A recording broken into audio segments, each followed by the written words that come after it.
Students, last lecture के अंदर MCQ objectives page number 9 या पेज नंबर 8 जहां भी है वहां से हमने किए थे। अब क्वेश्चन नंबर 21 से बाकी है, क्वेश्चन नंबर 20 तक कंप्लीट हो चुका है। 21 नंबर से बाकी है, तो क्वेश्चन नंबर 21 देखो क्या है इसमें। Standard deviation is always blank range. Standard deviation का वैल्यू हमेशा रेंज से कम होगा, ये याद रखना। Standard deviation is always blank range, तो आंसर रहेगा सी, लेस देन। सर आपने बोला हमने एक्सेप्ट कर लिया। अरे यार एक्सेप्ट मत करो, मैं बता रहा हूं किस तरह से लाया। फॉर एग्जाम्पल आपको ऑब्जर्वेशंस दिए 1 2 3 4 5, यहाँ लार्जेस्ट वैल्यू 5 है, स्मॉलेस्ट वैल्यू 1 है, तो रेंज क्या मिलेगा? 5 - 1 4 मिलेगा। ठीक है, अब मैं स्टैंडर्ड डेविएशन फाइंड कर रहा हूं, x 1 2 3 4 5। डायरेक्ट मेथड से कर दूंगा, x स्क्वायर 1 4 9 16 25, कैलसी दे दो लाओ। 1 2 3 4 5 is 15। ठीक है, 1 4 9 16 25, टोटल हो गया 55। सॉरी 1 + 4 + 9 + 16 + 25 55 हो गया। चलो यहाँ स्टैंडर्ड डेविएशन फाइंड करते हैं हम, sigma √ sigma x square by n minus x bar square. तो पहले x बार फाइंड कर देते, sigma x upon n। Sigma x था 15, 15 बाय 1 2 3 4 5 करो तो x बार मिलेगा 3। ठीक है, अब यहाँ पे √ sigma x square 55 by 5 minus square of 3। 55 by 5 is 11, 11 minus 9 √2, 2 का रूट निकालो, √2 1.41। तो देख लो स्टैंडर्ड डेविएशन मतलब sigma is less than range, range मतलब r, सिग्मा का वैल्यू हमेशा रेंज से कम होगा। सर कैसे? इस तरह से कैलकुलेट करके मैंने बताया। ठीक है, कोई भी ऑब्जर्वेशंस लेके आप कर सकते हो। स्टैंडर्ड डेविएशन का वैल्यू हमेशा रेंज से कम होगा। अंडरस्टैंड? चलो आगे देखते हैं। क्वेश्चन नंबर 22, ये 21 के अंदर कैलकुलेशन है। 22 देखो, a computer showed that standard deviation of 40 observations n is 40। Calculation है इसमें भी, रेंजिंग फ्रॉम 120 टू 150। जो ऑब्जर्वेशन है वो कहां से कहां तक है? 120 से 140, मतलब लार्जेस्ट वैल्यू हो गई 150 सॉरी, एंड स्मॉलेस्ट वैल्यू है 120, और उसका एसडी मतलब स्टैंडर्ड डेविएशन दिया हुआ है 35। फिर से बता रहा हूं, समझना। A computer showed that standard deviation of 40 observations, 40 observations इसलिए n40 लिखा। आगे रेंजिंग फ्रॉम 120 टू 150, 120 से 150 तक के 40 ऑब्जर्वेशंस है, तो 150 is largest value and 120 is smallest value. 140 120, largest smallest is 35। तो पहले हमको स्टैंडर्ड डेविएशन दिया हुआ था, इसलिए सिग्मा लिखा हमने 35। डन। अब आगे देखते हैं, द आंसर इज करेक्ट और रॉन्ग। करेक्ट है या इनकरेक्ट है वो देखना है। सर किस तरह से हमको पता चलेगा? मैं बता रहा हूं ना, रेंज पहले फाइंड कर दो। Range largest minus smallest, largest 150, smallest 120, तो रेंज कितना हो गया? 30। अब यहाँ स्टैंडर्ड डेविएशन कितना है? सिग्मा 35 है और रेंज कितना है? 30। इसका मतलब ऐसा हुआ कि सिग्मा ज्यादा है रेंज से। होना क्या चाहिए था? सिग्मा रेंज से कम होना चाहिए था, लेकिन यहां पे सिग्मा का वैल्यू मतलब 35, रेंज मतलब कि 30 से ज्यादा है, इसलिए ये रॉन्ग है। समझ गए किस तरह से आया? सर ये आपको बताया ना मैंने, सिग्मा का वैल्यू हमेशा रेंज से कम होना चाहिए। Standard deviation always less than range, standard deviation का वैल्यू हमेशा से रेंज से कम होगा। ठीक है, सो इट इज रॉन्ग। चल 23 देखते हैं।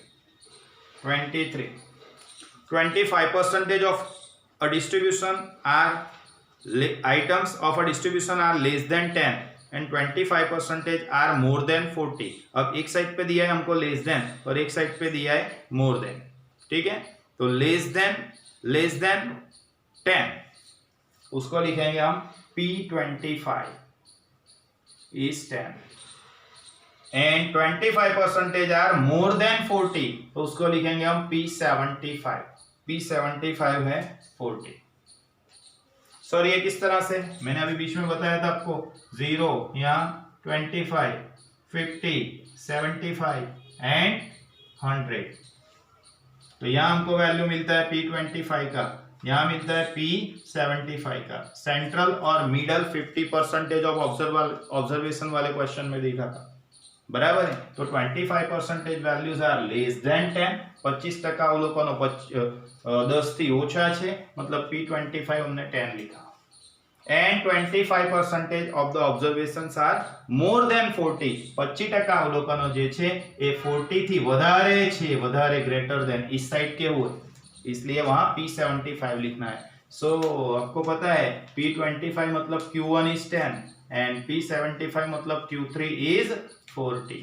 तो अब यहाँ QD में फाइंड कर दूंगा, Q3 minus Q1 divide by 2। Q3 is 40, Q1 is 10 divide by 2, 40 minus 10 30, 30 by 2 is 15 मिलेगा आंसर हमको। ठीक है, 24 नंबर आ गए। देखो answer, if the mean and SD of series A and B are x bar A x bar B। यहाँ printing में mistake है, आप लोग लिख देना अंदर।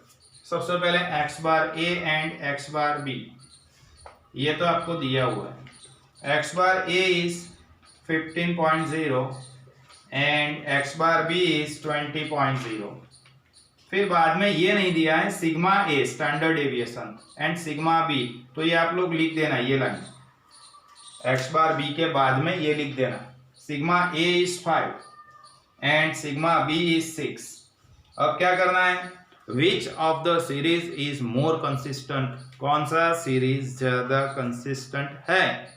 तो ज्यादा कंसिस्टेंट मतलब मोर कंसिस्टेंट के लिए हम स्मॉलर CV देखेंगे। तो CV फाइंड करना पड़ेगा, पहले CV A सीरीज का फाइंड करते हैं। CV of A sigma A divide by x bar A into 100, और इसी तरह से CVB sigma B divide by CVB x bar B into 100। तो यहाँ वैल्यूज रखते हैं, sigma A is 5, x bar A is 15 into 100, और सामने वाली साइड मिलेगा sigma B is 6 by 20 into 100। तो पहले में कितने परसेंटेज, दूसरे में कितने परसेंटेज, 5 बाय 15 इंटू 100 कर दो, 5 बाय 15 इंटू 100, आंसर इज 33.33%, 33.33%। और सामने की साइड पे क्या मिलता है, 6 बाय 20 इंटू 100, तो मिलेगा 30%। अब किसका CV कम हुआ, ये CV A हमको मिला 33.33 एंड CV B मिला 30%, तो CV B कम है, इसलिए series B is more consistent, series B is more consistent because it has smaller CV, उसका CV कम है इसलिए। 25 नंबर का क्वेश्चन देखना बराबर। 25 in case of opponent classes, ये तो मैंने क्वार्टाइल डेविएशन की डेफिनेशन लिखा ही ना, तभी लिखाया हुआ है, देखना आप लोग। In case of open and classes an appropriate measure of dispersion is, क्या रहेगा, क्वार्टाइल डेविएशन, क्वार्टाइल डेविएशन। ये डेफिनेशन के अंदर से याद रखना था आप लोगों को। नेक्स्ट 26 नंबर का question, dispersion is an indicator of reliability of, reliability એટલે વિશ્વસનીયતા। तो एवरेज जो हम फाइंड करते हैं एक्स बार, एम ई, एम ओ, ये सब जो फाइंड करते हैं वो कितने परसेंटेज रिलायबल है उसकी, उसका इंडिकेटर, निर्देशक दिखाने वाला, ठीक है। तो उसकी रिलायबिलिटी बताने वाला जो मेजर है उसको हम क्या बोलेंगे, तो dispersion is an indicator of reliability of average value. तो एवरेज की रिलायबिलिटी बताएगा, answer is a, an average. સરેરાશ કિંમતની વિશ્વસનીયતા ચકાસવાનું માપ એને પ્રસાર કહેવામાં આવે છે। તો આન્સર रहेगा an average, reliability of an average, સરેરાશ માપની વિશ્વસનીયતા बतावे છે। नेक्स्ट 27 नंबर का स्टार्टिंग वेरिएंस वर्ड से हुआ है, वेरिएंस, वहां इसको निकाल देना है आपको। वेरिएंस की जगह पे करना है स्टैंडर्ड डेविएशन, वेरिएंस की जगह पे स्टैंडर्ड डेविएशन करना है, ठीक है। क्वेश्चन में मिस्टेक है, प्रिंटिंग में मिस्टेक है, छापा में भूल थई है। वेरिएंस इज नहीं, standard deviation is the blank value of mean squared deviation. अब mean squared deviation, mean squared deviation मतलब x minus x bar square, उसका मीन मतलब डिवाइड बाय n, उसका रूट निकालने से हमको क्या मिलता है, स्टैंडर्ड डेविएशन। तो आंसर इज रूट, रूट मतलब स्क्वायर रूट लिखेंगे आंसर में, SQUARE, स्क्वायर रूट, ROOT, ठीक है। तो ये 27 नंबर का आंसर रहेगा बी। तो 21 to 27 जितने रिमेनिंग थे वो सब हमने आज कंप्लीट कर दिए, ठीक है। नेक्स्ट सेगमेंट के अंदर वीडियो को पॉज करके इतना लिख दो, नेक्स्ट सेगमेंट के अंदर आगे पढ़ा रहा।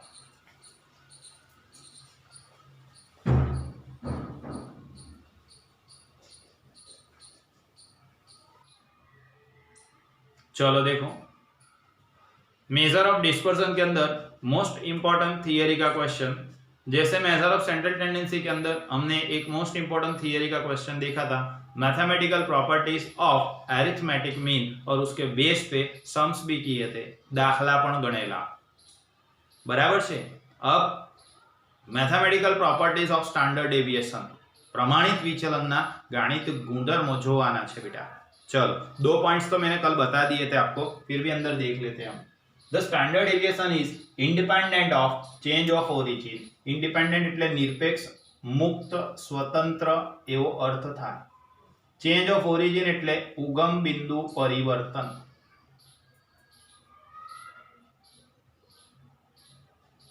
मैंने कल भी आपको बताया था, सभी ऑब्जर्वेशन के अंदर कोई कांस्टेंट वैल्यू हम एड कर रहे या सब्ट्रैक्ट कर रहे, उमेरीए छे या बाद करिए छे, तो इन्हें कहवाय चेंज ऑफ ओरिजिन।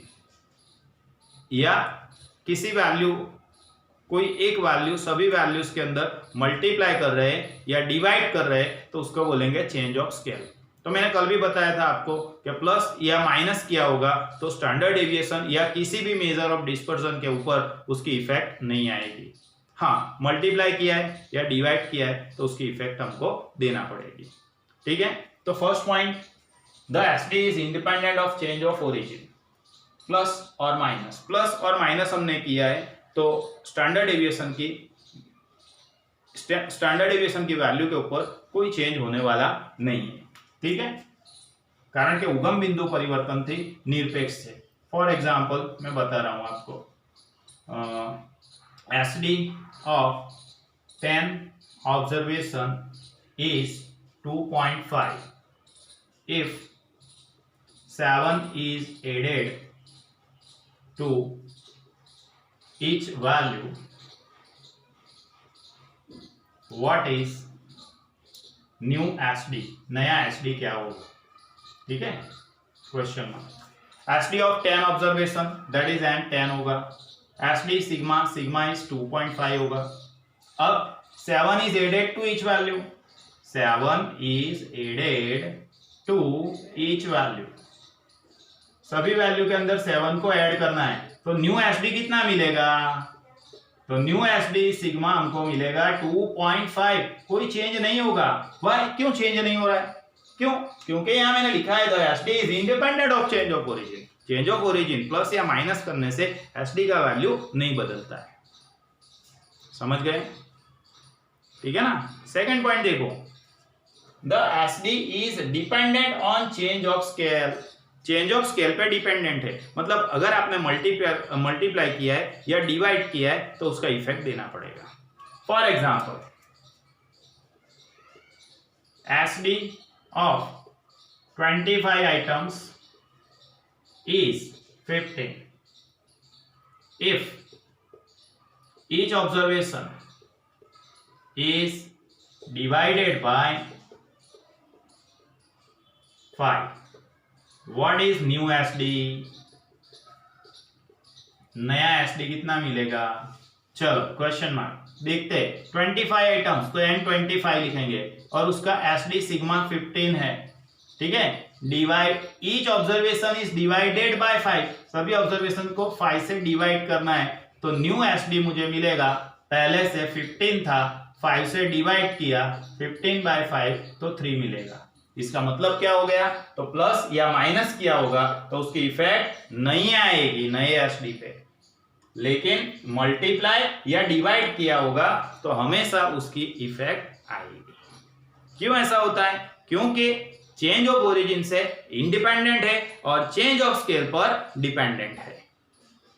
समझ गए? ओके।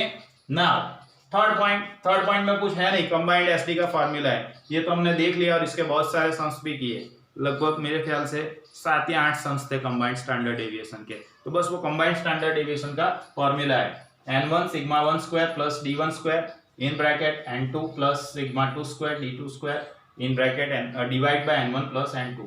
तो d1 x bar 1 minus x bar 1 2 होगा और d2 कैसे मिलेगा? x बार 2 x बार 1 2 से माइनस करना है। फिर x बार 1 2 का क्या फॉर्मूला था? तो n1 x bar 1 plus n2 x bar 2 divide by n1 plus n2। तो ये कंबाइंड स्टैंडर्ड डेविएशन का फॉर्मूला है, कुछ ज्यादा नहीं है। Then SD of constant number is 0। For example, constant number એટલે સરખી સંખ્યા हो, અચળ સંખ્યા हो, सेम नंबर, इक्वल नंबर, समझ रहे हो? तो इक्वल नंबर्स आपको दिए, फॉर एग्जांपल आपको दिया है फाइंड एसडी ऑफ 8 8 8 8 8 8 8 8 8। तो सभी ऑब्जर्वेशंस इक्वल है, तो सभी ऑब्जर्वेशंस इक्वल रहेंगे, उस टाइम एसडी का वैल्यू कितना मिलेगा? 0। मैंने एमसीक्यू सॉल्व कराने के टाइम भी आपको बताया कि हर एक मेजर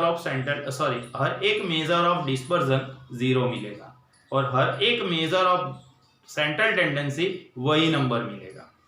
ठीक है, ये बता दिया है पहले से, फिर भी यहां बता रहा हूं फाइंड एसडी ऑफ 7 7 7 7 7 7 7। बस बहुत हो गया, उधर जगह नहीं है ना इसलिए।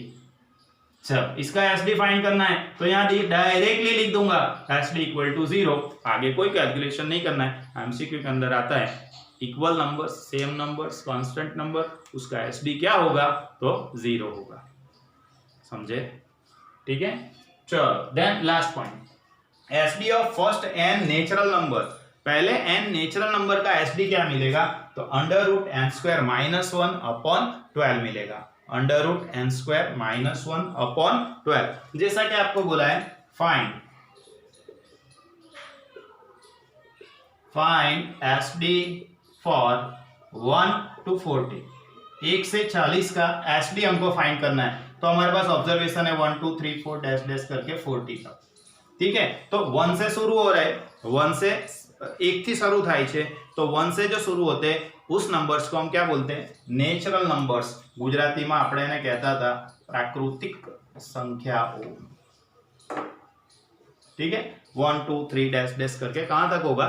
n तक होगा। तो ऐसे नंबर्स को हम बोलेंगे नेचुरल नंबर्स। तो नेचुरल नंबर्स के अंदर आपको कैलकुलेशन नहीं करना है, एसडी डायरेक्टली आपको मिल जाएगा। एसडी कैसे मिलेगा? तो उसका फॉर्मूला दिया हुआ है √n² - 1/12। चलो n कितना था? तो ये रहा n 40 था। 40 का स्क्वायर करो 1600, -1 डिवाइड बाय 12, 1600 -1/12, और जो आंसर मिलेगा उसका हम रूट निकाल देंगे। 1600 -1 1599 हुआ, डिवाइड बाय 12 करेंगे तो 133.25 हुआ। अब उसका रूट निकालना है तो रूट निकालने से 11.54 मिलेगा। तो यहाँ एस डी लिखेंगे हम 11.54। तो यहाँ स्टैंडर्ड डेविएशन के प्रॉपर्टीज वाला मोस्ट इंपॉर्टेंट क्वेश्चन जो एग्जाम में आएगा ही आएगा, या इसके बेस पे एमसीक्यू भी आ सकते हैं, या इसके बेस पे शॉर्ट सम्स भी आ सकते हैं। तो एक मोस्ट इंपॉर्टेंट क्वेश्चन आज हमने देख लिया। सबसे पहले तो ऑब्जेक्टिव सब खत्म कर दिया हमने 27 तक के।